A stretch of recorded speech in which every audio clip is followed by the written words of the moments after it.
Hello guys, so sa vlog na to, tutulungan ko kayo para makapag-decide guys ng bibilin mo na gaming handheld o gaming console according dyan sa budget mo. Let's go!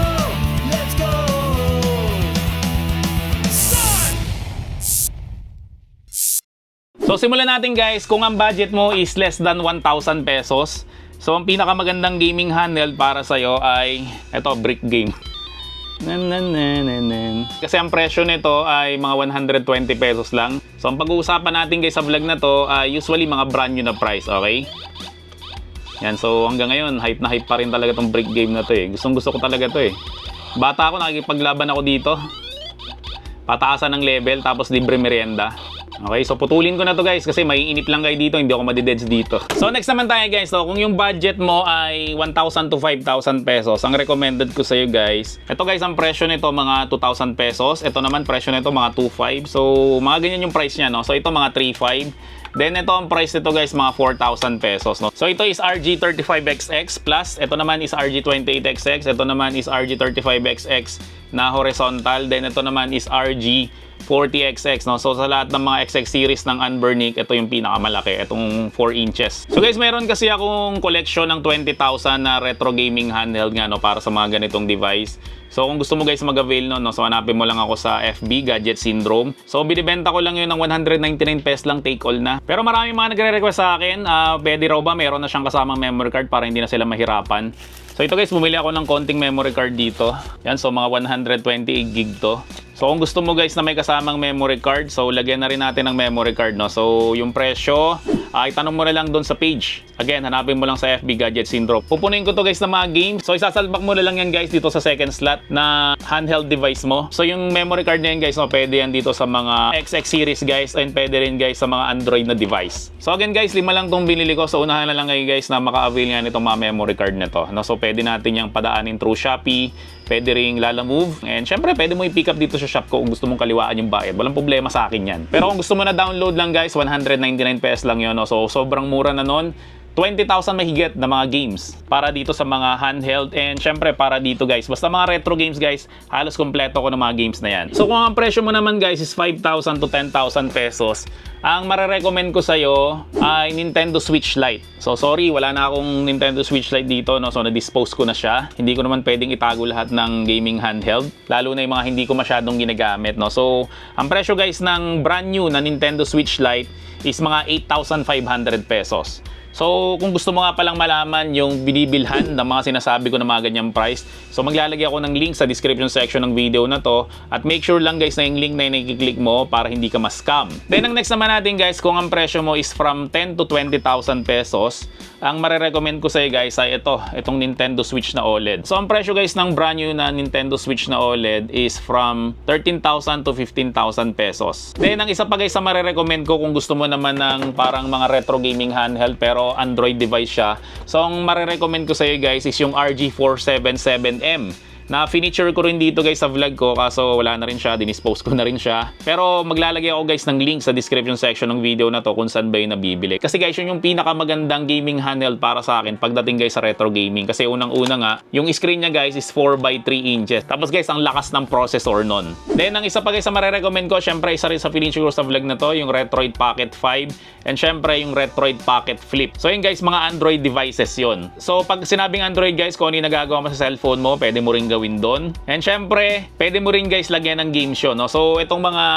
inaalok ko sa inyo ng mga memory card na lalagyan ko nga to ng game, ay pwede mo to guys isalpak doon dyan sa mga Android devices mo, no? Tapos ma-access mo agad yung mga games na nandito, no? So pupunuin natin to ng game. Sobrang dami na hindi mo malalaro yon kahit buong buhay mo. Then kung gusto mo naman guys ng gaming console naman na tayo mo ng handheld, so 10 to 15,000, so pwede ka na guys makabili dyan ng Xbox na Series S. Then mag-member ka guys sa Ultimate Game Pass nila para makapag-download ka guys ng mga games doon for free, ng legit legit ang pinag-uusapan natin dito Then pwede ka rin guys bumili ng games doon syempre sa iba-ibang region. Dati Turkey region pero ngayon hindi na siya gumagana.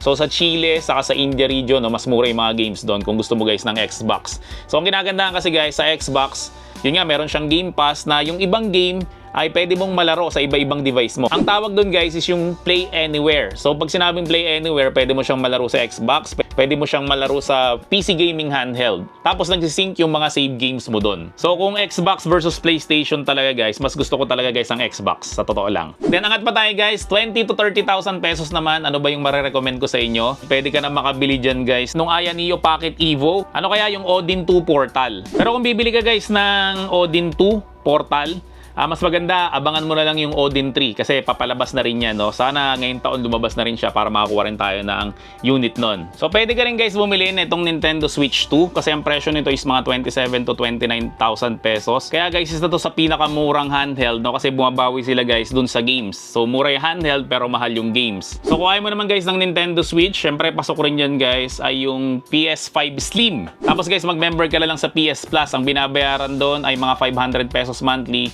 So makaka-download ka na doon guys ng hundreds na ng games for free. So ganyan ako guys, no? Hindi ako masyadong bibili ng game. Kasi guys, nag-subscribe na lang ako dyan sa mga offer na parang Game Pass. Kahit nga guys sa Android, meron na rin silang parang gano'n na pag nag-subscribe ka sa kanila for only 110 pesos yata monthly, makaka-download ka guys ng mga games for free na lang. Sa Nintendo naman guys, meron silang Nintendo Online kaso hindi ka makaka-download ng mga free na mga AAA games doon. Ang madadownload mo doon ay mga retro games, kamukha ng GameCube, ng NES, ng Super NES. So balik tayo dun guys sa topic natin. So kung 30 to 40,000 pesos naman guys ang budget mo, so wala na dapat pag-usapan dyan. Ang bilin mo dyan ay Steam Deck. Presyong ganyan, wala nang tatalo pa sa Steam Deck. Ang presyo guys ng Steam Deck ngayon ay mga 35,000. So hindi ko na dadagdagan guys ang option dyan. Steam Deck ka na kaagad. So katulad din siya guys ng Nintendo Switch na kaya mura siyang nabebenta kasi bibili ka rin guys ng games sa kanila mismo. Hindi ka mukha nito mga handheld na to na once na binili mo to ay wala na kayong masyadong ugnayan pa. Kasi yung mga games na ilalagay mo dito ay bibilin mo rin yan guys doon nga mismo sa Steam rin or sa Epic Games or sa Microsoft. Hindi nila guys pag-aari yung mga game na yon. Kaya medyo mahal talaga guys yung mga handheld na ito. So kung 40 to 50,000 naman guys ang budget mo, ang marirecommend ko sa iyo guys ay Steam Deck pa rin. Yung 1TB guys na Steam Deck, ang presyo nun is mga 43 to 45,000. Kasi guys, hindi ko marirecommend sa'yo yung Lenovo Legion Go na nandoon sa presyo na yon kasi medyo mabilis talagang malobat ang Lenovo Legion Go. Maaasar ka lang talaga. So, medyo nakakalula na yung presyo natin. Kung ang budget mo is 50 to 60,000. So, ang marirecommend ko talaga sa'yo sa ngayon ay itong MSI Klo. So, ito na talaga yung legit na pinakamalakas, no? Kasi ang dami kong sinasabi na malalakas dito. Pero overall talaga, ito yung pinakamalakas sa lahat. So, kung tao ka na lagi mo sinasabi na Steam Deck pa rin, isa pa to sa marirecommend ko sa'yo.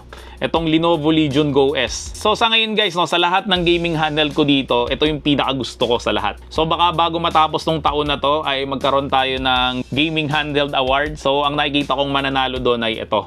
Pero hindi pa natin sure yan, no? Kasi marami pang papalabas na gaming handheld kamukha ng Xbox RG Ally X and syempre yung Lenovo Legion Go 2, no? Pero as of now, ito yung pinaka-paborito ko sa lahat talaga na gamitin sa lahat ng handheld na to. So kung yung budget mo naman is 60 to 70,000, ang marirecommend ko sa'yo guys ay hindi ko pa hawak kasi papalabas pa lang siya. At sigurado ko guys na ganun yung presyo na mangyayari pagdating nun sa Pilipinas, yung Lenovo Legion Go 2. Or ano kaya yung Xbox ROG Ally X. Pero hindi pa natin siya hawak. Pero yun lang kasi guys yung tingin ko na magandang handheld sa ganung presyo. So kung yung budget mo naman guys is 80,000 pataas, ang marirecommend ko sa'yo guys, no, bumili ka na ng gaming laptop. Ito kamukha nitong gaming laptop ko. Ito is Predator. Pero ito medyo luma na to, no, mga 2 years ago pa to. So ang video card nito guys is RTX 4070. Tapos yung kanyang processor is Intel i9. So marami nang mas malalakas sa variant dito. So kung ganyan guys yung budget mo, so mas recommended ko guys bumili ka ng laptop.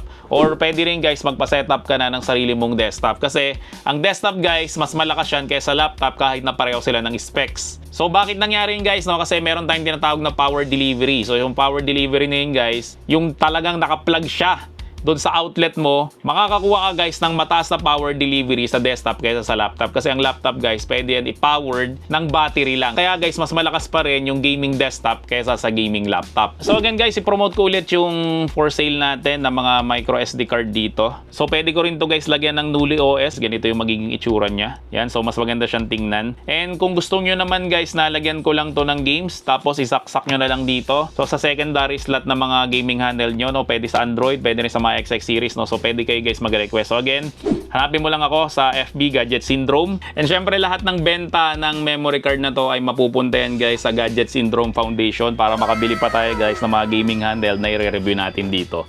So kung nagustuhan mo naman tong video na to, huwag mo naman kakalimutan mag-subscribe dito sa channel ko. Syempre like mo na rin tong video na to at i-turn on mo na rin yung notification bell para like updated sa mga vlog ko about sa mga gaming handheld. So yun lang, maraming salamat ulit sa inyong lahat. Hanggang sa muli, paalam!